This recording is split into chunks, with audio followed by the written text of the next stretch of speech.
Alors, je suis allé au cinéma parce que je me suis fait avoir. Le mot, c'est un bien grand mot, d'accord, mais j'ai entendu dire que, voilà, Godzilla Minus One était un film qui était sorti seulement 2 jours en France, et que les critiques étaient totalement folles sur le film, que c'était trop bien, qu'il fallait le voir. Et puis, le film, là, donc c'était 2 jours en décembre, je crois, et là, en janvier, ils le ressortent 10 jours, seulement 10 jours, ce qui est très peu. Donc, il y avait ce sentiment de rareté. Pas rareté, parce qu'après, le film pourra toujours sortir en DVD, mais moi, je suis quelqu'un qui est très consommateur du cinéma au cinéma. Genre, si vraiment le film, on me dit à l'avance, c'est un spectacle à voir sur grand écran, je prendrai du plaisir à le voir sur grand écran, et pas seulement pour le visuel, d'accord ? C'est aussi beaucoup pour le son. Parce que le système sonore au cinéma, je peux pas me permettre de l'avoir chez moi. Donc je suis donc allé voir Godzilla Minus One.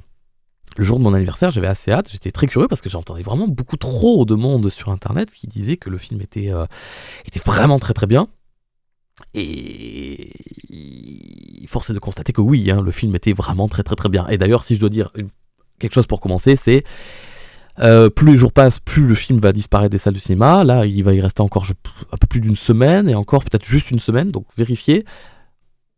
Je vous conseille d'y aller. Voilà, moi je vous conseille d'y aller. Avant même d'écouter ma critique ou quoi, allez-y. Allez-y, après vous... Voilà.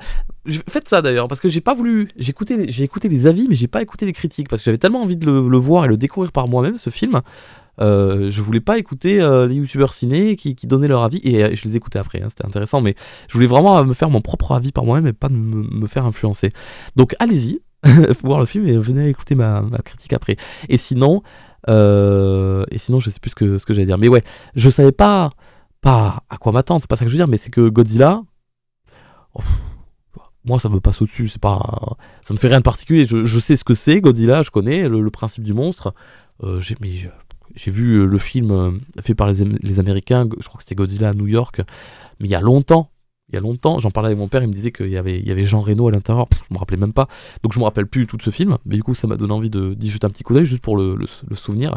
Et après j'avais revu un film avec Bryan Cranston, mais là aussi je me rappelle quasiment pas trop, donc Godzilla pour moi, je vois ce que c'est de loin, un lézard géant, voilà, un lézard géant, voilà c'est tout, qui écrase des gens et qui casse des villes, et c'est tout.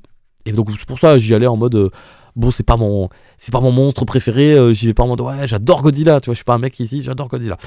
Et donc le film raconte quoi ? Le film raconte l'histoire du Japon, à savoir que le film est japonais, il a été fait par des japonais. Il n'est pas, enfin moi dans ma salle en tout cas, et je pense que c'est le cas partout, il n'est pas traduit en français le film, hein. Il est en VO STFR, hein, en japonais sous-titré français, donc sachez-le, hein, moi je le savais pas du tout. Quand je suis arrivé au ciné, la femme elle a quand même dit mais c'est en VO, hein, vous savez. Et elle m'a fait peur, je lui ai dit mais attendez, c'est sous-titré au moins ? Elle fait oui bien sûr. Je dis, d'accord, ok. Sinon là j'étais mort. Hein. Déjà que l'anglais je comprends pas, alors le japonais c'est foutu. Donc ouais, c'est l'histoire du Japon qui se reconstruit juste après la Seconde Guerre mondiale, qui met en scène un personnage qui était un aviateur durant cette guerre, qui était censé être un kamikaze d'ailleurs, et il y a toute cette question qui revient souvent dans le film, du fait que comme c'était censé être un kamikaze et qu'il revient, il n'a pas fait son boulot, et de ce que tu comprends un petit peu de la culture japonaise, les gens sont pas heureux de le revoir en mode ah il est en vie, c'était notre pote, la famille, tout ça. Non, c'était en mode mec, t'avais un devoir, c'était mourir au combat, tu nous fais un déshonneur, tu reviens, la honte pour nous, tout ça, voilà. Donc voilà, quand je dis que c'est un film japonais, c'est pas seulement que je parle pas seulement de la langue, hein, faut se préparer à l'avance aussi un petit peu de la culture japonaise, faut s'y mettre, le film rentre dedans directement, donc faut le savoir à l'avance. Donc ça raconte cette histoire-là, et donc l'histoire de ce gars qui est un kamikaze et qui va essayer de se reconstruire, sachant qu'au tout début du film, mais ça commence direct, le film rentre dans le sujet direct, au moment où il abandonne sa mission, ce kamikaze, on voit c'est vraiment la première image du film, hein, c'est l'avion qui vient d'atterrir sur la Terre, et on voit qu'il a une espèce d'obus accroché, et il arrive sur une île, il dit aux gens ouais mon avion il a un problème et tout, alors que non c'était une excuse parce qu'il voulait pas se sacrifier, et bien sûr cette île avec plein de scientifiques, voilà, il y a Godzilla qui arrive, voilà. Godzilla, paf, il est déjà là, donc déjà tu vois la bestiole. Je vais essayer de pas trop rentrer dans les détails de l'histoire pour pas vous spoiler, donc je vais pas tarder à parler de l'esthétique du film. Mais sinon, pour l'histoire, c'est surtout l'histoire de ce gars, d'accord, qui qui veut se reconstruire et qui arrive, qui a plus sa maison, il a plus ses parents, tout ça. Il va recueillir une femme aussi qui était comme lui à la rue. Il va essayer de se reconstruire petit à petit. Et il est dans la pauvreté la plus totale. Il est au fond du trou. Il habite dans un taudis avec tout le monde. Et voilà, le pays est à l'agonie. Tout le monde meurt de faim. Ils sont tous au plus mal. Au plus mal. Ça peut pas être pire. Mais là, on te rajoute un dinosaure de 100 mètres de haut qui écrase. Enfin voilà, tu vois, ça peut pas être pire. Et en plus de ça, t'as Godzilla qui arrive et qui les massacre. Et voilà, donc en gros, c'est ça le film. Et toute l'histoire du film sera de ok, Godzilla existe. Ah ouais, d'accord, c'est chaud. Comment on s'en débarrasse ? Parce que tu te rends compte au fur et à mesure du film que Godzilla, tu t'en débarrasses pas. Tu lui tires dessus, ça ne lui fait rien. Le film n'explique pas comment Godzilla est apparu. J'imagine que le film considère que tout le monde le sait déjà plus ou moins. Ou alors que, bah écoute, c'est comme ça. Et on fait avec.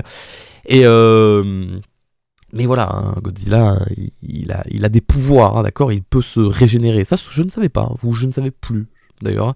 Genre, à un moment donné, quand même, ils arrivent à lui péter un morceau du crâne, quand même. Hein, une belle partie du crâne, instantanément. Ça se recompose. Hein, il se régénère très vite. Et là, tu te dis, mais en fait... on ne s'en sortira jamais, en fait on ne peut pas le tuer ce monstre, c'est la fin du monde juste, et je ne te dirai pas qu'est-ce qui se passe après, mais voilà, esthétiquement le film, je l'ai trouvé très très agréable à l'œil, alors il faut savoir que le film prend son temps dans la partie humaine, hein, d'accord, dans la reconstruction de la vie et du personnage après la guerre, je parle du kamikaze. Godzilla, on le voit pas souvent dans le film, hein. On le voit une fois, puis après une deuxième fois, puis après une grosse attaque, après on le voit plus, et puis après il y a une autre attaque. Mais on le voit 4-5 fois, mais pas plus, d'accord. C'est plus un film qui tourne autour de la vie du personnage, le côté social, d'accord. Et après, il y a Godzilla qui vient se rajouter là-dessus. Moi j'ai trouvé ça, c'était très sympathique, c'était très cool. Vraiment, les effets spéciaux, moi j'étais... En fait, moi, le truc c'est que j'avais entendu dire que le film n'avait eu qu'un budget de 10 millions ou de 15 millions, ce qui est très peu, ce qui est vraiment très très peu. Et à chaque fois que je voyais les scènes... d'effets spéciaux, les scènes d'action, j'étais en mode mais attendez, mais si on peut faire un film pareil avec aussi peu d'argent, mais qu'est-ce que l'industrie du cinéma a fait là depuis des années là, je comprends pas pourquoi on nous parle de films à 220 millions à l'aide en fait. Donc non, c'était très très beau, c'était très stylé, il y avait vraiment des scènes où j'étais en mode waouh. Bah, vraiment, forcément, c'est de la destruction, hein. Godzilla, il prend des bâtiments, il prend des bateaux, il prend des trains, il défonce tout. Et Godzilla, il lance des lasers. Je ne savais pas, ou je ne savais plus. Bon, je ne spoil pas parce que c'est dans le trailer du film, mais Godzilla lance des lasers. Je m'attendais à ce qu'il crache du feu. Godzilla lance des lasers. La scène où il lance des lasers, c'est très très très stylé. C'est vraiment très très cool, très bien aimé. Et c'est là où je te dis que l'expérience du cinéma est beaucoup plus forte que ton expérience à la maison. C'est que le son est hyper important. Et le film joue beaucoup sur grosse explosion, gros bruit, et puis d'un coup... plus rien. Le bruit, le silence dans la salle totale, et là tu subis encore plus le choc que quand il y a un gros bruit. Quand il y a un gros bruit, tu le vis, et puis le silence, c'est... Et là, c'est le genre de truc qui va te faire monter les émotions, tu vois. Donc là, hop, le temps s'arrête, et là, t'es en train de... Comme les persos dans le film, t'es en train de subir le truc. Bon, malheureusement, j'ai pas pu vivre le film à 100%. J'ai pas vécu la meilleure séance de ma vie, puisque dans ma salle, il y avait des gens qui parlaient et qui rigolaient. Et le truc, c'est que ça arrivait au moment où je sentais que le film pouvait me créer des émotions, parce que le film amène des émotions particulières, je l'ai bien senti, et je pense que si j'avais été seul, j'aurais pu me laisser aller et vraiment vivre l'expérience à 100%, je regrette un peu, mais du coup voilà, le moment où il n'y a plus de bruit, et alors là t'es happé par le film, tu retiens un peu ta respiration, et t'entends quelqu'un qui rigole ou qui parle, et forcément t'es dévié du sujet, t'es intercepté, et tu peux plus te concentrer sur le film. Je suis vraiment dégoûté. Je vais aller le revoir, mais bon, je suis spoilé entre guillemets, je pourrais pas revivre cette première expérience comme j'aurais dû la vivre sans spoil. Donc je suis un peu dégoûté de ça, mais ça en reste un super film. Non, vraiment, j'ai vraiment envie de le revoir parce que j'ai juste passé vraiment un bon moment, et j'ai envie d'aller le re-kiffer, le re-apprécier à sa juste valeur, et dans les meilleures conditions. Je pense que j'irai à l'occasion avec un membre de ma famille, je pense, ou un truc comme ça. Mais vraiment, c'était très bien, je vous le recommande. Si vous aimez les films d'action, les films où ça beaucoup, mais à la fois les histoires un petit peu touchantes, parce que l'histoire du l'histoire des humains, hein, d'accord, sans donner trop d'informations, parce que j'essaie de pas trop spoiler, et quand même, elle est touchante. Elle est touchante, elle est mignonne et tout. Donc voilà, je sais pas si j'oublie des trucs, mais la résolution finale, j'avoue que je l'ai pas vu venir. Je me suis dit, ah waouh, c'est bien pensé. Et j'en dis pas plus, mais c'était très bien. Une dernière chose, un dernier point que vraiment j'ai adoré dans le film, la musique. La musique, le thème. Alors le thème de Godzilla, je me suis surpris à le connaître. Je savais pas que je le connaissais. Ou alors c'est le thème de quelque chose qui ressemble beaucoup. Et j'en ai parlé avec mon petit frère l'autre jour, et il me disait, oui, la musique de Porky dans Earthbound, c'est le même thème que Godzilla. Il m'a fait écouter, effectivement, c'est le même thème. J'étais assez surpris, c'était vraiment la même chose. Et c'est peut-être pour ça que je connaissais. Mais après, il y avait vraiment une musique qui s'est lancée dans le film à un moment donné, à la fin, à l'acte final, où vraiment les choses se mettent en marche et allez, on y va, tu vois. Et là, il y a une musique qui se lance, mais le thème musical est trop bien. Vraiment, la bande-son de ce film est trop cool. Et c'est la même musique qu'ils ont remis à la fin au générique. J'étais content qu'ils allument pas les lumières tout de suite parce que je pouvais profiter de la musique à la fin parce que je l'ai trouvé trop cool. Et c'est le seul moment où tu peux vraiment entendre un son pareil, parce que c'est pas pareil d'avoir une enceinte chez soi, une barre de son, un truc comme ça. Là, t'as le son qui arrive de tous les côtés. Et vraiment, j'essayais de profiter au maximum de kiffer le truc. Mais je vais y aller, j'y retournerai le film, vraiment le voir juste pour ça, pour la musique, pour le... Non, vraiment, j'ai trouvé ça trop cool. Je trouve ça trop bien. C'était très stylé. Je sais pas quoi vous dire de plus à part aller le voir. J'ai passé un putain de bon moment. Enfin, le film, en tout cas, lui, était très très bien, je veux dire. Et je pourrais faire une partie spoiler et vous en dire plus, mais non, vraiment. Vous avez pas besoin d'en savoir plus. Allez le voir, faites-moi confiance. Vous allez passer un bon moment. Si vous savez à quoi vous attendre maintenant, vous allez kiffer. Vous allez surkiffer. Le film était formidable et j'espère qu'ils feront d'autres films de ce genre-là avec encore plus de budget, parce que voilà, s'ils arrivent à faire un truc pareil avec 15 millions, mais si on leur file 50 millions, qu'est-ce qu'ils vont nous pondre après? Non, vraiment, c'était trop cool. Et je me suis surpris à kiffer à la bestiole qu'est Godzilla, alors que normalement, je m'en fous un peu, tu vois. Enfin, kiffer, j'ai pas de l'affection pour elle, je veux dire, Ah ouais, un truc que je voulais dire aussi, putain, sur les effets spéciaux. Et des fois, les effets spéciaux sont super stylés, et des fois, sur Godzilla, comment t'expliquer ça? C'est très... Il y a des fois, c'est... Oh putain, je sais pas comment t'expliquer. Godzilla, il y a des moments donnés où vraiment on le voit en grand écran de très proche. Alors du coup, je me dis, allez, c'est à ce moment-là où on va voir si c'est un peu mal fait et tout. Et non, il y a des moments où c'est juste trop bien texturé, trop bien fait. C'est sûrement fait par ordinateur, mais la gestion de l'eau, parce qu'il se passe beaucoup de moments dans l'eau, où il y a des explosions dans l'eau et tout. Et j'ai essayé de capter les moments où c'était un peu pâteux, un peu moche, un peu flou. J'ai pas trop capté. Et puis il y a des moments donnés où Godzilla, quand tu le vois debout, un peu loin, une sensation trop bizarre de... Tu le vois que c'est plus du tout des effets spéciaux, c'est une espèce de marionnette, je crois que c'est une marionnette. Et ça m'a donné vraiment la sensation du kaiju. Vraiment, là, je sais pas pourquoi j'ai pensé à ça, mais il y a une scène bien précise où on voit que Godzilla, c'est plus tout fait par ordinateur, mais par marionnette, et ça te saute aux yeux, et tu te dis, oula, mais c'est bizarre. Je dis pas que c'est moche, mais c'est bizarre. Et moi, ça m'a fait vraiment penser à ces vieux films japonais, les kaiju, tu vois, j'ai des flashs, j'ai pas vu des films japonais comme ça, mais j'ai des flashs de ça. Et je me suis dit, oh putain, non, ça m'a fait penser aux méchants géants, aux monstres dans les Power Rangers. Mais alors, je te parle je sais pas de quelle série je te parle de ce qui passait sur TF1 quand j'étais petit. Ça faisait vraiment les gros trucs comme ça, hein, mais on dirait que je dis que c'est pas bien, mais en fait, ça dénaturait pas Godzilla, et au contraire, ça lui donnait une aura encore plus étrange, en fait. En mode, on sait pas ce que c'est.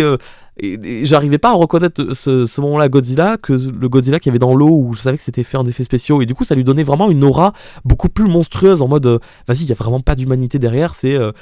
je sais pas, j'arrive pas à mettre des doigts. Non, j'arrive pas à mettre des mots dessus. Mais... Ouais, il y a des fois, tu vois les ficelles, mais ça rend juste le truc encore plus étrange. Le truc un peu plus bizarre. Pas malsain, mais... Il y a vraiment une scène vraiment où je vois Godzilla, il est debout. Je sais plus laquelle c'est exactement. Il est debout, on voit le ciel derrière lui, et on dirait une marionnette. Et ça m'a mis un petit coup bizarre. Je me suis dit, waouh, là c'est vraiment monstrueux en fait. Ça fait peur. Vraiment, ça fait... J'étais pas effrayé en mode non, mais genre ça fait peur. C'est le monstre que tu verrais s'il existait dans la vraie vie. Tu verrais ça te ferait peur. Plus peur que si tu voyais dans la vraie vie ceux qu'ils ont créés par ordinateur. Tu vois ce que je veux dire? L'effet poupée marionnette fait beaucoup plus peur. Mais t'inquiète pas, on voit pas que c'est une poupée. Enfin, il y a juste un truc qui te saute aux yeux un peu. Tu dis, oula, l'image est bizarre. Les effets spéciaux, ils sont un peu foirés ou quoi là, non? Mais non, vraiment trop bien. J'ai adoré les persos. Parce que t'es amené à rencontrer d'autres persos, d'accord? Il y a la femme qui va accompagner le perso, le kamikaze, il y a le kamikaze lui-même. Et après, il se fait une petite équipe de marins, si je puis dire, parce qu'ils ont des petites missions à aller faire. Bon, il y en a un qui est pas mal mis en retrait, mais j'ai beaucoup aimé la gueule du scientifique. Il avait une bonne tête, et puis non, j'aimais bien les relations qu'ils avaient entre les persos, et non, c'était cool. Je pourrais parler encore 10 minutes de plus à vous dire les mêmes choses que j'ai déjà dit, mais voilà, j'ai passé un excellent moment. Godzilla, normalement, je m'en fiche un peu. Je sais qu'il est censé sortir un autre film de Godzilla versus King Kong, je crois, mais ça, j'irai pas le voir. C'est pas ce genre de spectacle-là que j'ai envie de voir, bien que ce serait peut-être trop divertissant, trop stylé, mais là, j'avais plus l'impression que, avant d'aller voir le film, j'avais l'impression que j'allais voir un espèce de film d'auteur sur Godzilla, et c'est ce genre d'expérience que je suis plus amené à rechercher, et le film m'offrait exactement ce que je demandais. Vraiment, le film était bien au-dessus que ce à quoi je m'attendais. J'étais très agréablement surpris. J'ai pas profité à 100% de ma séance, malheureusement. J'aurais vraiment aimé la kiffer comme il se doit, mais j'y retournerai parce que le film le mérite complètement. Donc je vous incite, croyez-moi, faites-moi confiance, allez-y, mettez-vous bien en tête tout ce que je vous ai dit d'avance, préparez-vous. Voilà, le film n'est pas en français, ça peut être un exercice difficile. Je suis le premier normalement à être sensible de ça. Lire des sous-titres, ça me fatigue énormément, et au bout d'une heure, normalement, je pique du nez et tout. Le film ne te laisse pas le moindre moment de répit pour piquer du nez. Crois-moi, tu devrais t'en sortir. Lire des sous-titres pendant... Le film dure 2 heures, tu vois pas les 2 heures passer. Donc ça se fait. Ça se fait. Je sais que certains ça auront du mal, mais en général, ça se fait. Donc film à sous-titres, un film japonais, avec la culture japonaise, avec les jeux d'acteurs japonais. Un film qui a peu de budget et qui pourtant, je trouve que... Oh non, mais les scènes dans l'eau et tout, franchement, moi, j'ai cherché où était le manque de budget, je l'ai pas trouvé, hein. Et normalement, c'était sur cette scène-là qu'il aurait dû être, hein. Donc, voilà, dites-vous ça, et vous allez passer un bon moment. Vous allez voir un bon film d'action qui pète bien, à certains moments qui pète bien, et qui à d'autres moments sait faire redescendre la tension, et aller dans le dramatique forcément, mais dans l'émotionnel. Ouais, je pense que vous allez passer un bon moment. Je vous le recommande très chaudement, surtout qu'il ne reste que quelques jours et après il ne sera plus au cinéma. Et croyez-moi, c'est un film à voir au cinéma, de par l'image, évidemment, mais de par le son. Et quand vous irez voir le film au cinéma, vous vous direz, ah oui, d'accord. Je comprends pourquoi Farhad a dit ça, il avait raison. C'est un film à entendre au cinéma. Voilà, c'est ma phrase de fin. C'est un film qu'il faut écouter au cinéma. Je vous remercie et je vous dis à la prochaine. Au revoir.